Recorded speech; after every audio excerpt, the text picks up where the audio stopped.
Hey, how are you? Welcome back to PremierTalk TV episode 9. As the saying goes, absence makes the heart grow fonder. It's good to have the boys back. Hell of a weekend, hell of a couple games that we've missed. We're here to discuss it. This is a beautiful thing.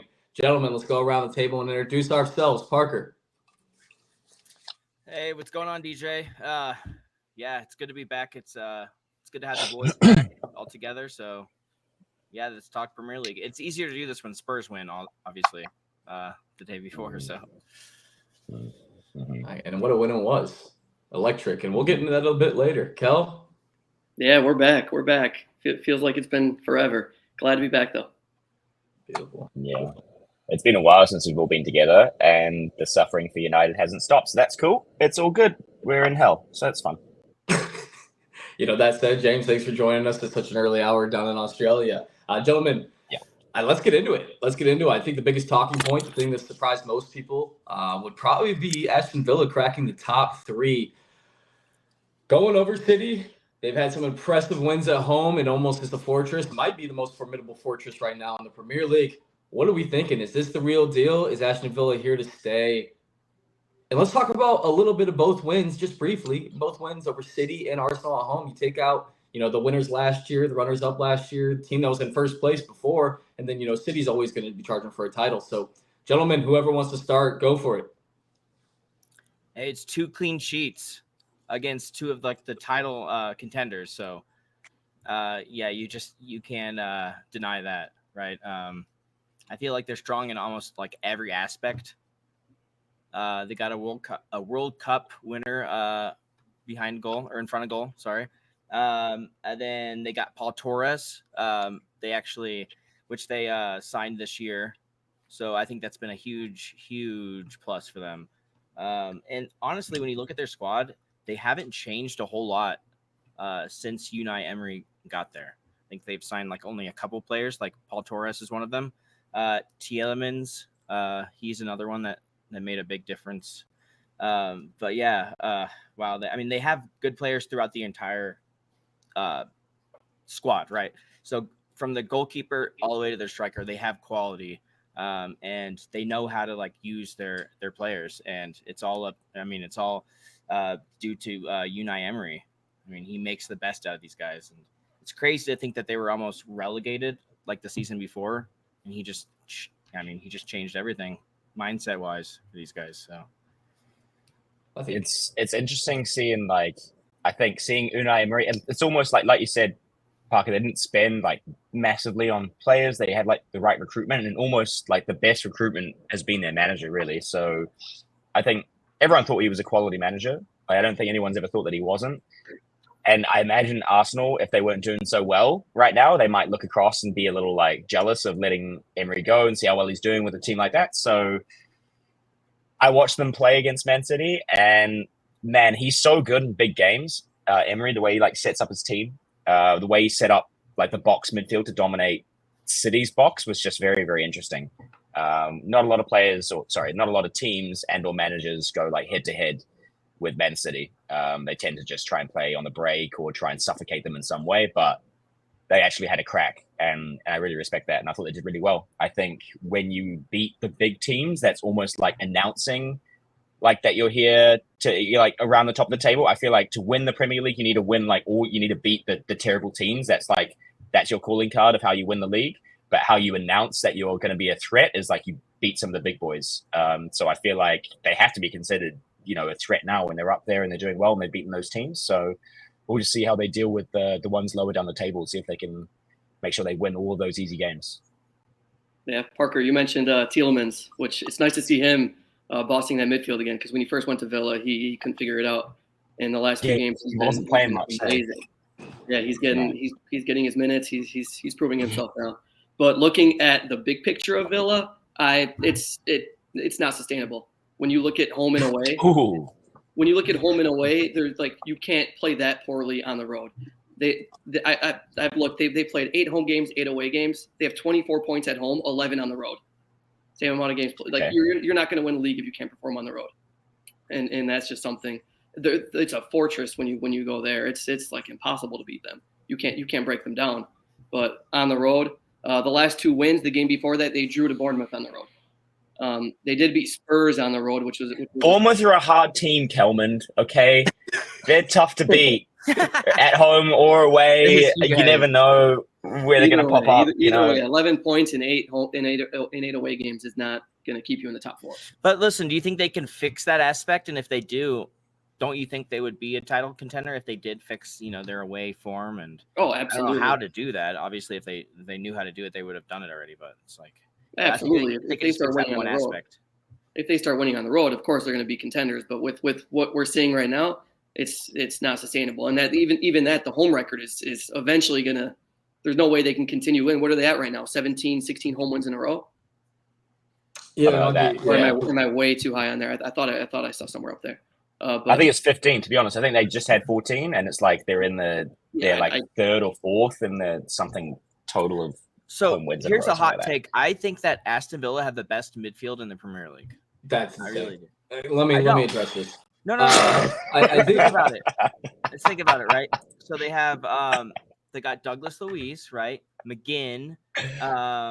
Hold Tielemans. on. God, you love McGinn more than any other player. I swear to God. Good for you, though. But yes. They have Tielemans in there, too. No, they got who else they got? Leon Bailey. He's just amazing right now. Everyone knows that. And then who else? Kamara. Kamara's pretty solid. I'll give you that. I mean, if we're gonna start naming outside mids, we can start doing that. But I'm talking about. I think they have one of the most industrial midfields. I think no one can argue against Kamara. I mean, Douglas Luiz. I was just seeing a statistic today that he averages one of the best player ratings in the league right now. I think the only people eclipsing him are Declan Rice, James Maddison, James Maddison. Yeah, I think you saw the same thing as me. I mean, the guy's putting in. I mean, hence why so many big clubs like him. Kamara's been a fantastic duo threat with him. I agree with you, Parker. There, I do. I don't think they're the best. I think they're most industrial. I think Tielemans is finally coming to his own. That's a good point you made, Kel. That said, I think we're all for what they did against Man City was incredible. I think Emery, the tactician, shows up for big games. His CV, his pedigree shows that when he shows up in Europa League, how many of those has he won? Right, with teams that are never even thought they'd be there out of Spain, and now he's got his hands on an Aston Villa team that actually has cash to spend. I just don't see it either. I really don't see it either. I watched the Arsenal game. Obviously, they were for 15 minutes. Villa looked fantastic. The first 15 minutes, first 20 minutes, even. I'll be generous. I mean, they punched us in the face, but they were holding on for dear life the last 70, 80 minutes of the game. That said, you could sit there and say, hey, okay, they outplayed you defensively. It's a tactic. It's not the same team. Was it a short week for them? I think it was. Maybe their legs weren't there, but they didn't look like the team that was going to push on. I think it's a very limited team. I'd even go as far as saying the depth of that team probably isn't one to push for the top 4. I think they're definitely going to see Europe this year, and I think everyone here can agree with that. But how spoiled are we right now, just as viewers of the Premier League and just as lovers of the Premier League, to see how tight it is at the top? I mean, you got Liverpool, Arsenal, Villa's the second, City, Tottenham, United, Newcastle. I mean, that's the top 7 is incredible. Not to mention Brighton when they get their shit together, right? So, best league in the world. Gotta love it. And not just the top. Everywhere you look, there's competition. Relegation competition everywhere you look. Yeah. Imagine if everyone stayed healthy too. Oh man, no one's healthy at this point. But really anybody can win the title. I mean, you look at it. Brighton small margins when it comes to points right now. So every point counts. And I think Aston Villa are one of those teams that they have a lot of games. I think they have more games than they can handle right now. And that's including Europe and everything. Sure. And we all know how busy December is. And I don't know. They beat 2 of the best teams though, so that's the thing. So I don't know. To piggyback off of that, I mean, James is right. You announce yourself here beating the top teams, but you secure yourself 4th place by beating all the lesser teams. Arsenal did that for years. That's how they lived off of Arsene Wenger when we had no financial stability in the club, right? So, but you did mention a good point, Parker. You said it's tight. You said every point counts. This is a good segue for some of the clubs and resurgence from the abyss. Let's talk about the point deduction. Everton getting hot all of a sudden. 3 wins on the trot, gentlemen. What are we thinking? Is Everton here to stay? Is Everton a flash in the pan? Does Dyche have him playing Dyche ball, and does Dyche ball work still? I think when you have Pickford setting up for like they had a free kick, like an offside or something, like 5 yards inside their own half. When you have Pickford taking that, bombing it into the box, yeah, I think it's fair to say you're in like Dyche ball territory. There's get the ball in the box and something will happen. I mean, when I watch them play, they're not. It's not like they're not exciting. I feel like they're exciting, but I feel like it's one of those the hands are barely on the wheel kind of deal. You know, like they're So, and I think that whenever you have something that's like a bit of adversity, so it's pitted them all together, right? So they have one goal. The goal is to get out of the relegation battle. Whereas maybe before it was like, how high in the table could we get? Can we beat Liverpool? You know what I mean? Like there's a couple of those things, but now there's one sole purpose. They're all united on that purpose. It's shit. We got a 10-point deduction. We need to start winning games. Otherwise we're all out of here. So I feel like that's maybe a mentality shift because you've seen they've started to put together results. I mean, I'm looking at them now. They beat Chelsea, they beat Newcastle, they beat Forest. That's 3 wins in a row. I feel like they didn't have 2 wins for the first like 5 or 6 games. So teams go through form. Maybe they're going to peak early. Maybe they're going to keep on. Who knows? When I see them, I don't see like patterns of destroying a team tactically or breaking down a team. I just see kind of the Sean Dyche special of wanting it more and getting a little bit lucky and being defensively solid.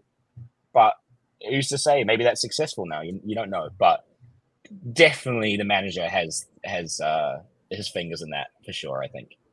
Definitely. I think from the moments a few years ago when Calvert-Lewin got injured, they couldn't find goals anywhere. From when that season he was in form, they couldn't find goals from anywhere. Now he's scoring goals. DJ, you mentioned Dwight McNeil scoring goals. Back then they were depending on Damari Gray to be their leading goal scorer. You're not going to win games when he's your leading goal scorer. No. So You'll beat Arsenal. That's true. Once a year. Doucouré too. I'm just looking now. Doucouré has 6 goals for Everton right now. Doucouré, I always loved him. Just a big midfielder that can score goals. Oh, yeah. That's crazy. Huh? He's a good player. Yeah. So I think this is crazy. That's where you get. Sorry, go ahead. That's what you need goals from different positions, right? You need goals more than just from your striker and midfield. You need from everywhere. Sure. Sorry, Parker, go ahead. Well, I was just gonna say, I think it's I think the 10-point deduction will actually help them because I think I think what you said, James, was the adversity. It's like when you feel like you've been wronged, you're gonna even try even harder. You're like, we don't deserve this. We're gonna prove to everybody that we're better than this kind of thing. So, sometimes when you get fucked over kind of like that, the way Everton did, I think that can actually help their mentality a little bit, especially when you have a coach like Sean Dyche. I think he's just a strong mentality and he's going to keep them fighting. So I definitely see them surviving. So yeah, no, Parker, I'll piggyback off that. I keep saying it, but dude, absolutely. When they got that 10-point deduction, I thought to myself, what a year to get it. Look at all the teams that were promoted and how shit they are. Like, think about it, man.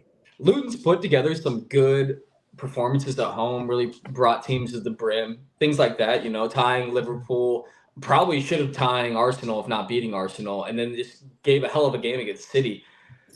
What a run to just be that close, right? Besides that, I mean, dude. We lost you, dude. We lost you for a second. Unmute yourself. Did you unmute yourself? You popped in and out. Hello? There you go. Yep. Yeah.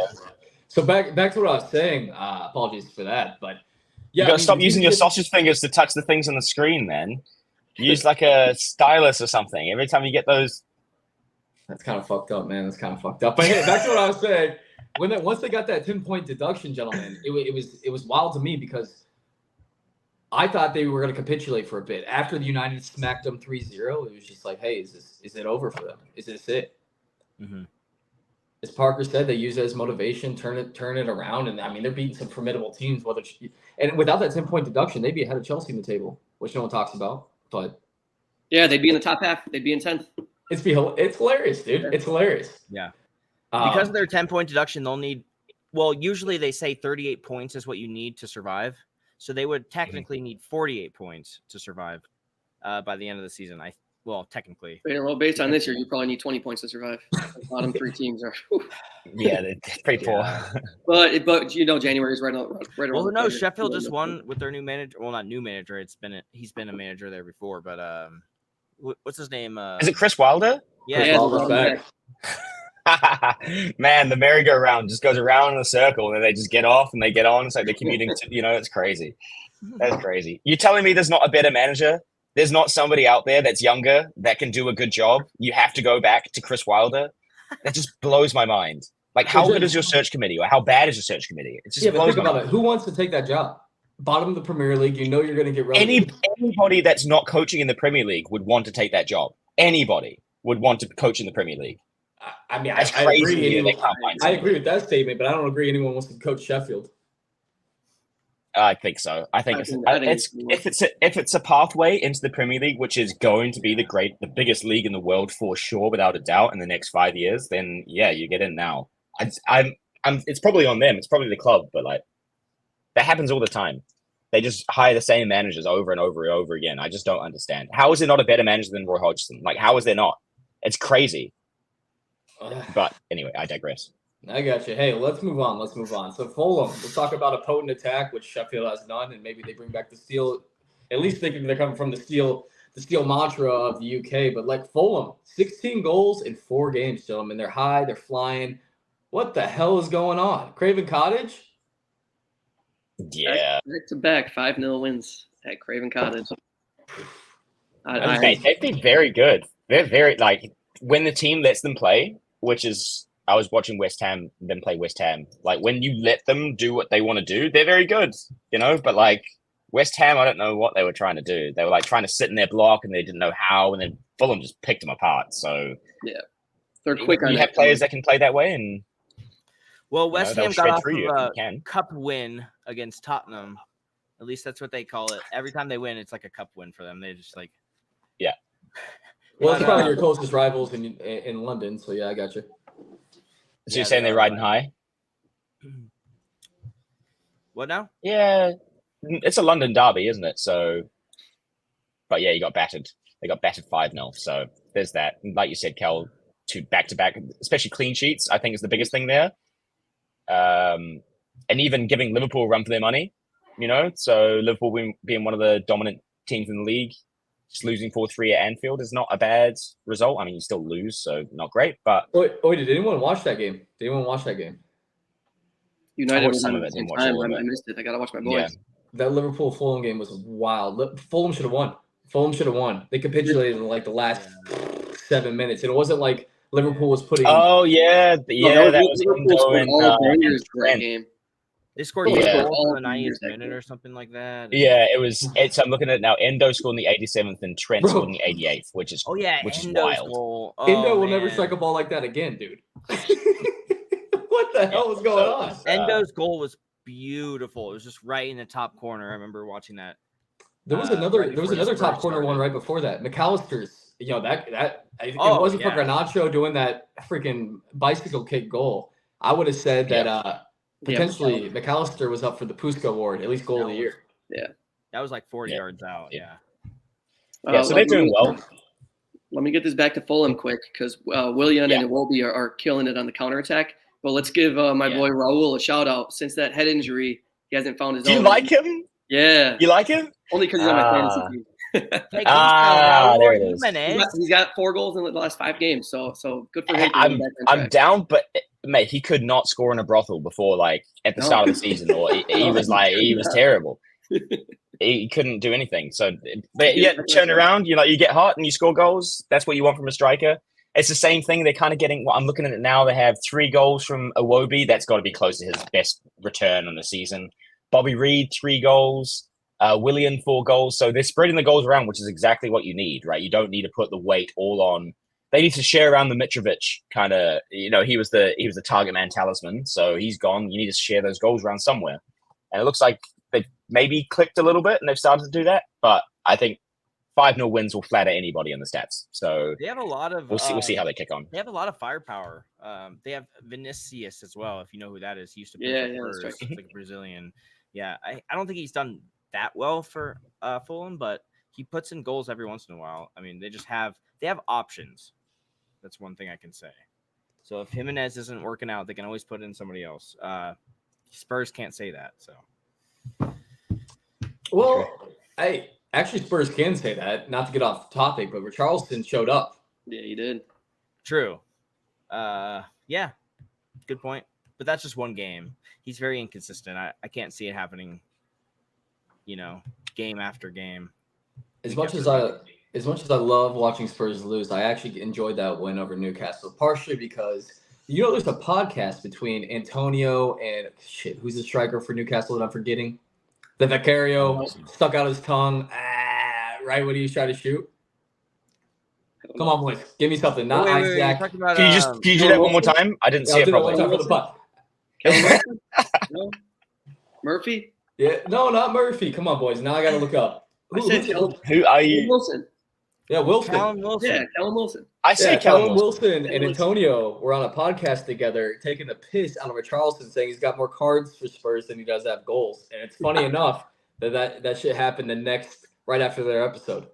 Oh, wow. Oh, you love to see that. You love to see that. Last weekend, or the last game, was his first goal for Tottenham using his foot in the Premier League. Is that right? Wow. He must have gone up and got the rooster dance. He scored a couple with his foot, with his feet in the Champions League, but in the Premier League, it's only been headers, and it's only been like 3 or 4. I mean, so. Hey, right place, right time, man. There's a lot of guys on Arsenal. He's the kind of player. He's the kind of player that like randomly Barcelona will get on a free, and then he'll just bag goals. You know what I mean? He's like one of those guys that's like got it in him. He just almost needs you to pass it into the net for him. I don't know what his deal is. He's a weird player. I can't understand him. Like he's very good for Brazil, but then he can't play up top for Spurs. Like it's so odd. Oh, thanks. Someone give me a thumbs up. I don't know who did that. It's got me going, bro. How did you do that? No, but before we get into who will be top by New Year's, which is going to be a great topic to discuss, I kind of want to make one point. We haven't given a lot of love to Bournemouth on this podcast, but if we're talking about clubs, resurgence from the abyss, Bournemouth has to be one of them. I mean, I think how many games on the trot have these guys won? They just beat Man United, if we want to talk about that, 3-0. These guys have also beat Crystal Palace 2-0 before that. Tied Aston Villa, a team that's red hot right now, 2-2. Beat Sheffield, and then beat Newcastle before that, 2-0. So, I mean, let's give a little praise to Areola. I mean, the man, a lot of people weren't happy to see them sack their manager, Gary O'Neill, who kind of is the heart and soul of a team to a sense. Moves over to Wolves. We're happy to see him do well. A lot of people didn't want Bournemouth doing well. But, yeah, Areola, he came over, played attractive football over in Spain. Always with teams that, are at the bottom of the table, at least trying to play attractive football. And you know what? It pans out. He's got Bournemouth on the right track. It's good to see it. Yeah. Yeah, it's great to see it, man. Yeah, super stoked that Bournemouth playing really well right now. So that's really good timing for us, hey, Kel. Yeah, I love it. Dominic Solanke, I felt like he was a fake footballer. Like, this is someone that you'd get in a FIFA pack that you're like, oh, for fuck's sake. You know what I mean? But he's fucking got 8 goals, man.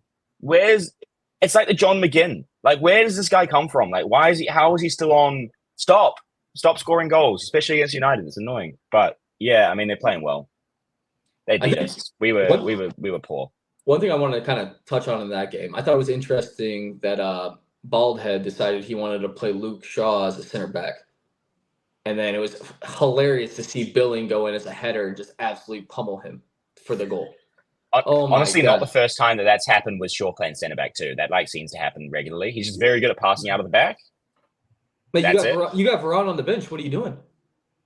Yeah, apparently they're at odds. That man's won a World Cup and he's not even on playing. He should be captain. Yeah. Okay. All right. But you could have said that about Pogba. You could have said that about Pogba last year, where he should have been. Or is it last year? Christ, or 2 years? Whenever Pogba was playing for us, right? He's unbelievable player. It just doesn't work for him for United. Like maybe the role doesn't work for him, whatever.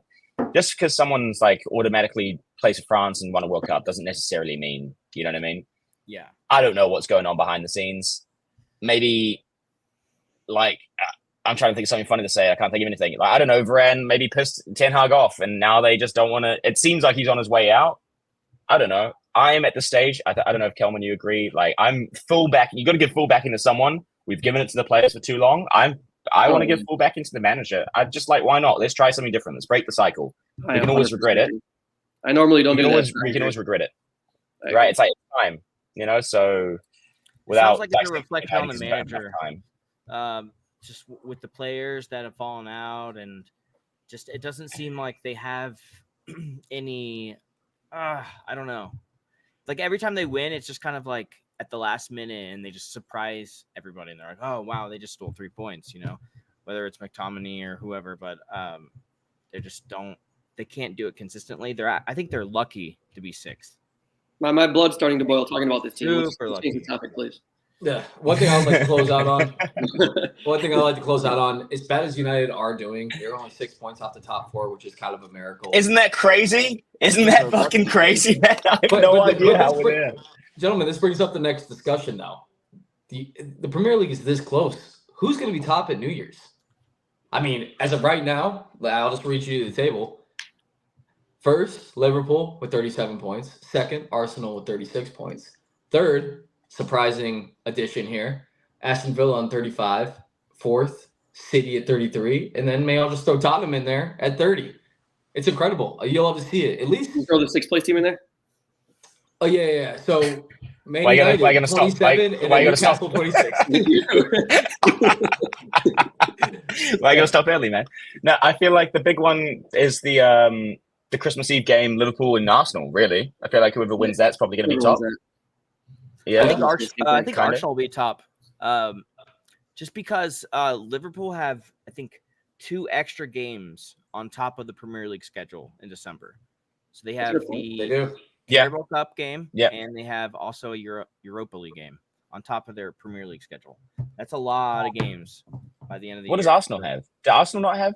They just played today. Did they play today? Oh, yeah, it was today. So that's probably the last one for the month. Yeah. The rest of the Prem games. That's a good point. Yeah, because then you go Monday, then Sunday, which that's decent. That's like 6 days, I guess. I mean, we say that I'm sitting on my chair, but like to turn around and do that. Yeah, I say by New Year, Arsenal's on top for me. Yeah, I said it in episode 1. I'm going to say it again. Liverpool staying on top. You did, hey. They're like low key. No one's really talking about them as well. They're like low key hanging around there, doing well. They figured out their midfield. Mo Salah's doing his thing. Helped them a lot because they have the forwards to do it, to score goals. Oh yeah. Well, okay, so I don't think Liverpool's like you said, Parker. I don't think Liverpool's attack is the problem, man. Their defense is miserable, man. They're shipping goals to everyone. I don't think they're very good, and I think someone's going to come back in here and say, "Oh, well, you shipped 3 goals to Luton Town." Okay, that's fine. You can say whatever you want. That said, I think Arsenal's a more cohesive group. I mean, think about it. Also, dude, we have Partey coming back. We have Timber coming back. Is he coming back, Partey? Isn't he like under investigation? He's been injured. He's been on leave for a while. That ankle injury is getting worse. You know what I mean? Like, I don't know if he's coming back, man. I didn't think we were going to catch allegations on this stream. All right, we're going to cancel this guy. Anyways, no, I agree with Parker. Arsenal on top of the league. I don't see a team that's better than them. I also don't think we should have lost Aston Villa. I think, you're only as good as your run out. What happened in that game was criminal. But I can say the same thing about Newcastle, so here it is. I mean, it is what it is. No, we had 2 goals called back, and then there's a PK, clear PK on Jesus. Didn't want to call it. It's kind of crazy. It was a terrible game by you guys. I don't think it was. You could look at that and be like, well, Wait, Parker, did you watch the game? Because a terrible game. We dominated that entire game. If you looked from an outside perspective, no. That's what I'm saying. Like, you guys actually dealt with Aston Villa well. I'm saying. We weren't clinical enough. We weren't clinical enough. That said, I'm going to sit here and just agree with the masses at this point. We're being cheated, my man. We're being cheated. Now's the time, I feel like, coming into this period of the season. Parker's, it's a really good point, actually. We're just talking about Liverpool have those extra couple games because you have FA Cup popping up in January as well. So we'll see how Arsenal handle that load because it's different. Whereas Liverpool, it's kind of same old for them in terms of fixture list. Like they know they're going to be there or thereabouts in Europe and in the cups. And I don't know about your squad. Like I've been impressed because I thought your squad would be giving you problems before now. But yeah, I guess we'll see because I just don't know if you had the depth. But then I was texting DJ earlier today about Nketiah and how you must be happy. Like I think if you'd asked me like 4 years ago, 3 years ago, 2 years ago, even like will Arsenal challenge for the title? I might have said yes, but I definitely would have said not with Nketiah playing up top. But man, to have someone that can just rotate in, do a really good job, and rotate out, that's what you need from that kind of squad. That's the kind of squad depth you need. And I think you do have it, which I was surprised about, but we'll see the real test. I think is now. So we'll see. Yeah, I agree with James completely. I mean, just having Nketiah, sorry, I can't say his name, but you know what I'm talking same about. thing. Yeah, having him in your squad, just like on the bench, is such a huge plus for you guys. How much did you even spend for him from Leeds, right? Like, not that much. No, he's an academy player. He's an academy player. He came on loan. I'd agree that he's on loan at Leeds, but okay. Still, he's a decent player to have. He's been around for ages, though. In your back pocket, perfect to have. Well, yeah. Okay, so I would agree. I think he's a fantastic secondary striker. I think he's the best we could probably get. I don't think anyone would be happy sitting on the bench and they actually create a fuss, right? He's a guy that goes in there, doesn't complain a lot, works hard, and he scores goals. So I can't complain there. I do want to focus a little bit on Liverpool. I think this is probably up for discussion, but what is Trent Alexander-Arnold? This guy's one of their best goal scorers as of recently. Is he an outside back? Is he a center mid? What is he right now? He's got to be a midfielder. He's just that new outside back where he goes up and then the D mid or someone else drops back and protects, and they just play like he just roams around kind of. He just does whatever he wants. He kind of just does whatever he wants. He just does whatever he wants. He's so good in attack. That was pretty critical. You remember me saying? I said that he's like one of the most technically gifted players in the Premier League. Do you remember this? Yeah, I said this at the start of the season. I've been a massive fan of his, and it seems like he's gotten better the more he gets away from the right back. The more he's going away from 1v1 defending, the better he's becoming. So I said earlier too, he's blessed that he's on a team that possesses the ball 70% of the game. Yeah, and it works perfect for him because he can afford to go up because he doesn't have to defend. They have the ball the whole time. So I mean, he's got an unreal strike, unreal right foot. He can put that ball wherever he wants, not just a strike, but a cross too.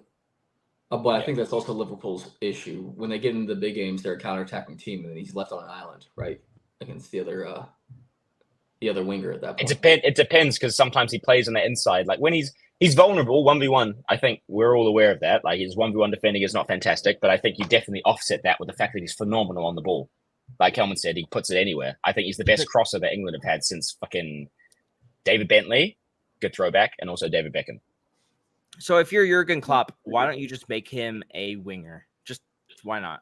No, that's a different position. Because then you don't have to defend, but you don't have to defend. You could cross the ball, and he's amazing at that. We know that. Because who plays right wing now? It's Salah. No. Right, so you're going to be like, you play him on the left? I mean, that's what you'd have to do. You'd have to drop one of them. You drop Luis Diaz or Salah. Like, there's no shot. You pace. No shot. It's a completely different position. You're on a wing. Someone's on your back the whole game. You get the ball at right back. You have 20 yards of space in front of you all game. Like you just have so much space. It's a way different position.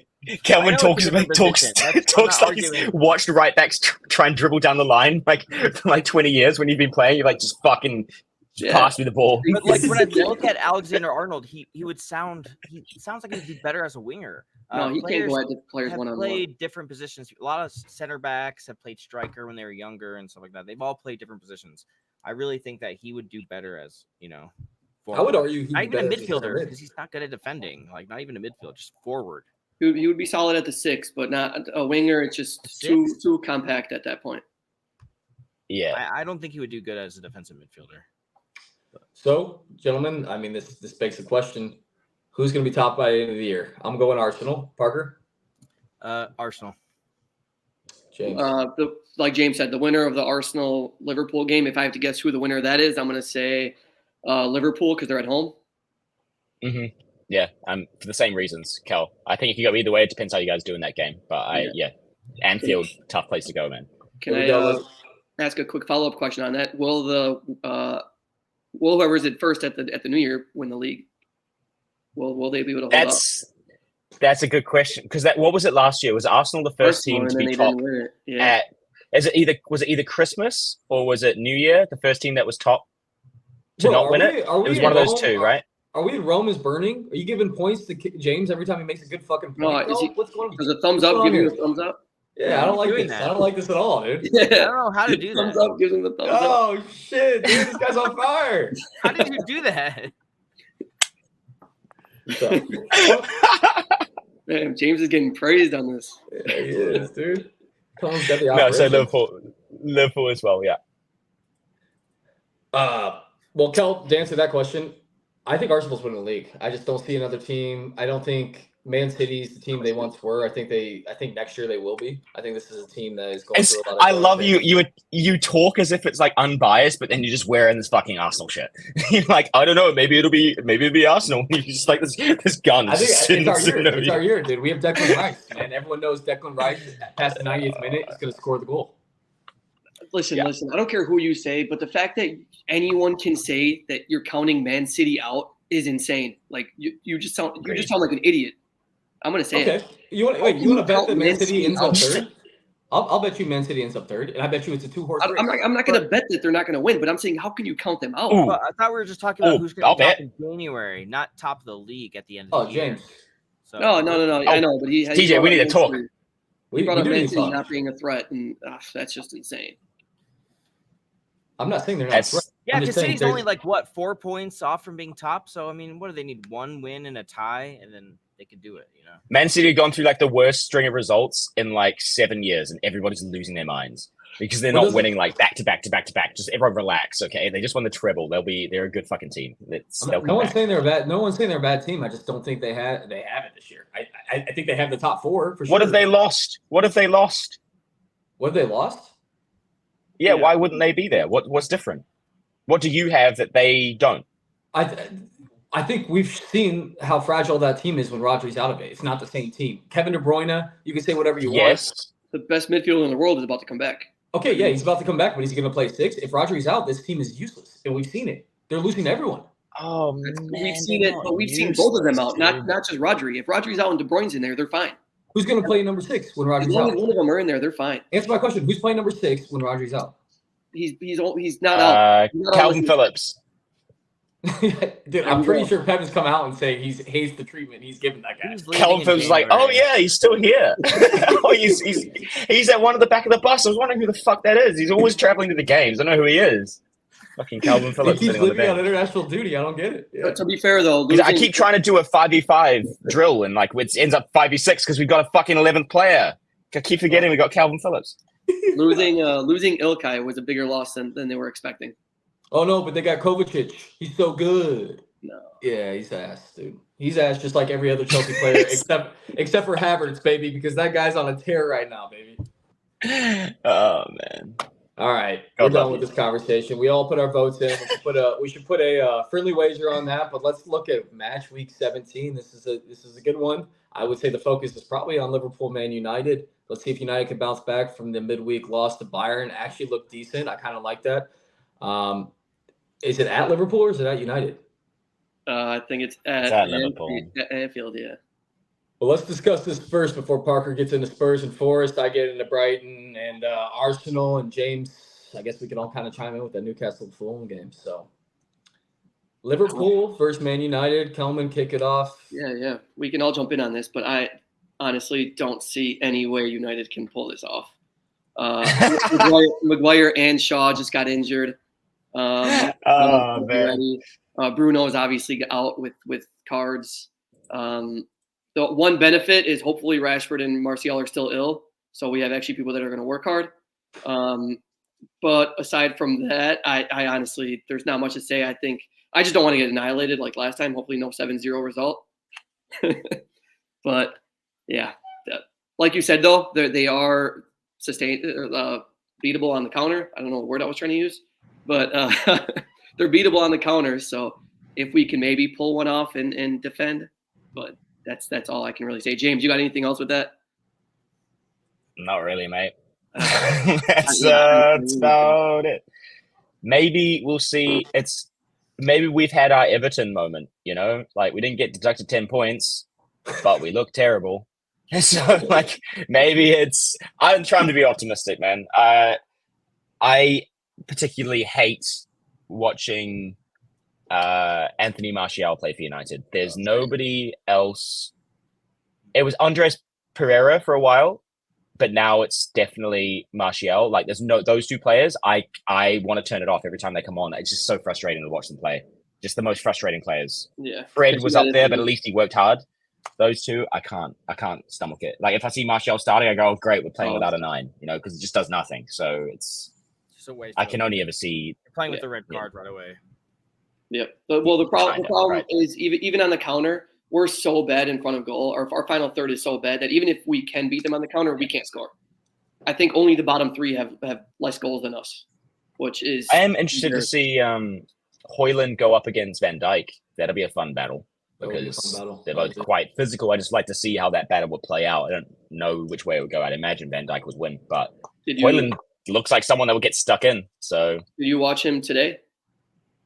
No, I didn't see him today. Pancake. Upa, what's his name? Was he? Upa come in. Upamecano? Yes, yeah. He was babying him. He looked like it was Garnacho over there getting bodied.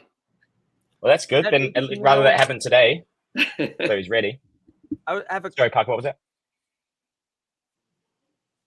Sorry, I muted myself on accident. Are you guys playing that Mino guy? Mino? He came in for a little bit. He should be playing. Yeah, I feel like you guys have a lot of good youngsters. Like in a few years, they could be like, you know, we need to play them. Hey, honestly, you'd hope so for the amount of money that we put into the academy and like the amount of emphasis that's on like youth players coming through United. It's been like a little bit since we had Rashford was like the last one. Am I missing something? McTominay, I guess. Is there another one that I'm missing? Mino, obviously. But that's about it, right? I can't think of Garnacho too now. Right? Garnacho, yeah. They bought him when he was like 16 or something. But yeah, yes. So like we haven't had like a pure youth player come through in a while, which is not really like us. So it's nice to see we have those. Yeah. There's Hannibal. There's not a lot. Mino. There's a couple others, but the fact that Mino is on the bench and McTominay is still starting, like that's one that I'm beginning to say needs to get off the field. You gotta have your top goal scorer on the field, man. He's scoring goals, but I don't care. Coming off the bench, that guy's useless. He touches the ball 4 times a game if he's not and scores a goal. Well, do you think it makes sense to put him up top? No. At least he finished a header. I mean, what's Højlund doing up top besides running around and wasting space? That's fair, but no. If it's needed, if there's injuries, sure, put him in there a little bit, but that's no. But Mino and Amrabat should be in the middle until Casemiro gets back. I like the work rate of Amrabat for sure. I think there's a couple.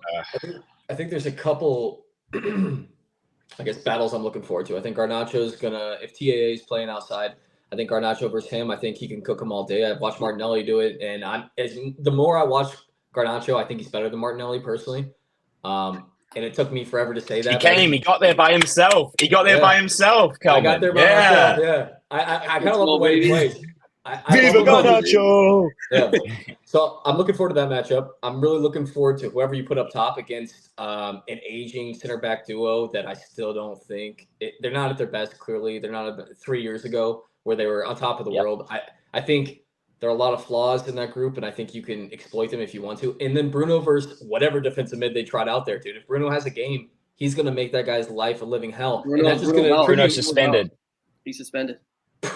And there goes my argument. I got 2 matchups. You got a yellow card for dissent. Hannibal against any defensive mid. Yeah. Oof. Well. Or they might put McTominay at the 10 and then put my new in. All right, should we just put a – all right, McTominay goal scorer. I might just put that bet down right now, dude. Love McTominay. You like him, Parker? Oh, dude, yeah. Parker loves any Scotland dude that has a little bit of ass on him, dude. I can't, man. He likes to get in McTominay, bro. Nobody else is that stepping big up. Old thing. McTominay do. Don't get me wrong. Yeah. Remember that goal against City like a couple of years ago? It was like from half field or whatever. Do you remember that? Parker, how many times do you watch that a week? Yeah, I remember that. No, Great don't get goal, me wrong. I love McTominay, man. He's a good leader. But yeah, definitely not a striker. Don't put him up top. But he's someone that you need in your squad, right, Kel? He's someone that he's like a Darren Fletcher. You know, like he's someone that could come in and play if someone's injured, but he's not your starting. But you guys don't really know your center back pairing. I mean, how many times have you changed your center back pairing this year? A lot is from injuries, though. Yeah, Martinez is definitely in there. Back there. I'm sure Martinez he'll do a great job playing center back, and he'd probably still score goals on corners and stuff. He's better sit on top of the box and have a one-timer. I agree with that. Parker, let's get into Spurs versus Forest. Oh man, Spurs versus Forest. So if you're Forest, I think this is a good opportunity, honestly, to get a point. Not a win. I don't think they're capable of getting a win against us, but it is at City Park or City Field or something like that. They are one of the loudest fans. Yeah, Forest are one of the loudest fans. They create havoc. They're like the 12th man or whatever. So I think this is a good opportunity for them to get a point. Do I think it's going to happen? No. And I'm not just saying that because I'm a Spurs fan. So I'm looking at it realistically, right? When Basuma is in the squad, when Sarr is in the squad, and Romero, it's really hard for us to lose games. And when we're healthy, we can beat anybody. So Forest, yeah, they've struggled a little bit. I think they got a point last week, but other than that, I think the only advantage they have is being at home. So Brennan Johnson going to get one against his former team? Oh wow! How many goals does he have? Does he have any yet? I don't think he has any for you guys yet. I think he has one. I think he has one. He has at least one. But he's had a couple chances, and at the last second, he passes it. And I'm like, oh, he's so quick. Shot and just scored. But he's crazy. He's right. I think it's going to be interesting to see how Richarlison kicks on for you guys. I do also think it's only a matter of time before Steve Cooper's job is on the line. I think this is probably going to – I don't think they get a result. I actually think you guys are going to kick on from that win against Newcastle. That said, dude, Steve Cooper's job, he's got to be in the hot seat. I think they're winless in shit. Let me check that out. But three or four, I think. Yeah, I mean it's not looking good, and to say they haven't had any investment. 4, 5, winless in 5. Winless in 5, and they had major investment over the summer as well. They've spent a lot of money the last 2 years. Oh yeah. What I think of Steve Cooper is like he's kind of like a Pochettino in a way. Like he would be a great assistant coach where they can kind of get away from the leader. They all like Steve Cooper. That's what I've heard anyway. They like the guy, great. But when it comes to like being like the main guy, the main leader, like the one in charge, I don't know. I think Pochettino would be a great assistant coach. Sorry, I'm not trying to change the subject, but I mean just like when it comes to Steve Cooper, he's a well-liked manager when it comes to like the players and stuff, but is he the right man to like lead them and be like the main guy? I don't know. Same with Poach for me. Yeah. Honestly, looking at their squad is such like a ragtag group of who the fucks like there's a random selections in here of like I forgot Divock Origi is there, Elanga, Montiel, Hudson Odoi, Boney, Andre Santos on loan, Serge Aurier, like all these players that are like maybe not cut it at other clubs, Nuno Tavares, players that maybe haven't cut it at other clubs that are now, being collected by Forest, I guess. So just seems like a group of individuals rather than, like a solid kind of team. You saw QPR try to do that years ago. To bring in exactly. It does make me think similar vibes like that. Whereas that's not what they got promoted with. Yeah, they brought him in. It seems like they're going away from how they were successful. But I'm not going to lie. I don't watch every Nottingham Forest game, so I'm not necessarily on point with like how well they play or not. I actually used to love watching them when they had Brennan Johnson because he's electric. And then once he was gone, I stopped. Well, they have Willy Boley. I cannot say that guy. Yeah, Willy Boley. Yeah. And then they have Arsenal's the American goalkeeper. What is his name? Matt Turner. Matt Turner. Turner, yeah. Matt Turner, he can't play with his feet though, so Their striker's injured too.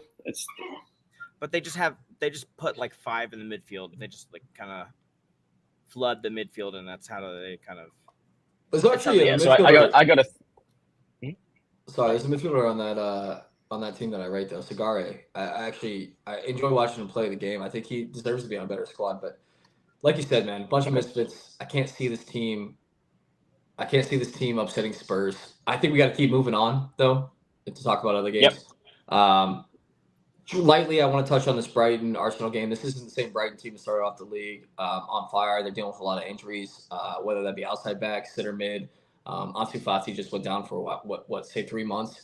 I think Arsenal at home, especially after taking a loss to Aston Villa on the weekend, I think this is going to be we rested a lot of people midweek during the Champions League, came out with a 1-1 draw, PSV, not a bad result. Really didn't matter at that point. I think Arsenal takes this comfortably. I think this is probably a 2-0. I think a 3-0 game. Nothing to take away from Brighton. I think they play fantastic footy, but under the circumstances of how many injuries they have and away from home, and they're also struggling with Europe as well. And with a lean squad, man, that's never good. Especially with a team that, I mean, they just sell their best players every summer for Lord knows how much profit. But the team's going to be pushing for top 10. I think they're going to fall down. I think West Ham's going to surpass them, things like that. But at this point, I think Arsenal wins that game pretty comfortably. Does anyone disagree? I agree, but I think Chelsea are going to surpass them too. They're such a weird team. They play so good some games and then are just absolutely awful some others.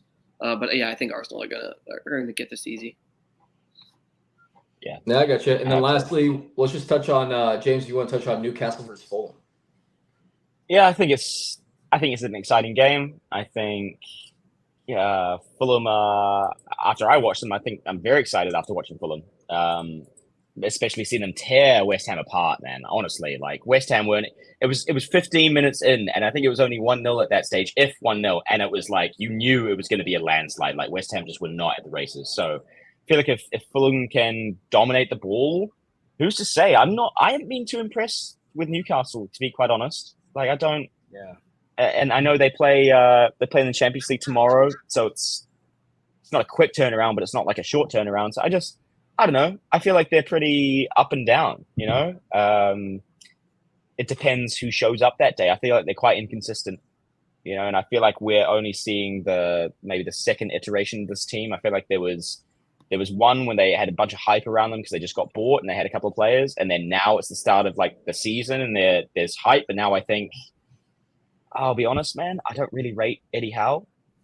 I think he's okay, but I think you could find somebody better that would manage a group like that better and a team of that quality better. Like, you know, Brendan Rodgers, I feel like might do a better job. That kind of deal. I would agree with that. I don't know. I just feel like it's a stretch too far. I just not, whenever I watch them, I'm not like too enthused by their style of play necessarily, especially when they're defending. It seems like a bit, they're just sitting back and letting you come at them almost, which I've never been a fan of watching or playing in, to be honest. But yeah, I think I can see Fulham doing well, but it's one of those coin flip games. It depends how Newcastle show up and if they let Fulham play. Because if they let Fulham play, I could see Fulham dominating. Parker, you were mentioning something. Well, I just think, yeah, I mean, we don't know what Eddie Howe's saying, you know, during training but what I have heard from him, you know, when it comes to like team talk and stuff, I think he is a good manager. But sometimes it's not even about the manager. Sometimes it's about how the players kind of respond. And maybe he had a great start, Eddie Howe, with Newcastle. Maybe, I don't know, maybe now they just kind of have gotten, I don't know, used to his team talks and they're kind of just over it. I don't know. The manager aspect in football, it always changes, man. You know, a manager could be a hero one week and the next week he's in the hot seat. So I think we're a little harsh. I think we're a little harsh on the manager. Let's talk about the injuries Newcastle has, right? So you have Botman's out, Burns out, Nick Pope's out, Tonali's suspended for God knows how long. Who else? I Sean forgot Long? about that. Actually. Yeah, Sean Longstaff, another center mid that actually was, ripping up trees for the longest time, putting in goals. He's been injured. Harvey Barnes injured. Harvey Barnes. I mean, as much as we want to sit here and tell the manager, dude, they're in the same place as Brighton, man. You're losing a lot of your stars. What do you expect? Key players. I thought they were playing poor before those players got injured, though. Is my point? I don't think they were like flying. For me, Botman and Burn and Tonali were all a kiss of death. I think you just start taking away. You're picking cores away from the team. I mean, you guys see this United. You're not playing the same way you guys would have played. You're not getting the results you want. Dude, they're getting shit on. And actually, I like Sean Longstaff a lot. He's coming back from injury. They're trying to figure out how to integrate him. I don't know if he's going to play this next game. Gordon just got hurt too, or he didn't train today. Dude, this team is. Is that right? Yeah.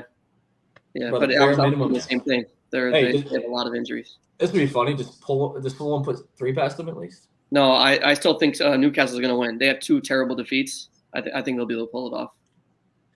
All right. Yeah, it's honestly, I don't know. Either way, I don't know if I'm going to pick that in my picks because that one's a tough one. Yeah, it's a tough one. But yeah, I like watching Fulham play. To be honest, if you got a moment, and there's some games on that you don't really care about watching, I'd say put on the Fulham one, just watch them play because they're actually, when they can play, it's actually quite nice to watch. So why not give it a crack? I got you, but Kel, they are they are St. James. Everyone knows how hard it is to go to St. James. That said, they're giving everything they can midweek for the Champions League because it's up for grabs. The whole group's up for grabs. So I don't know.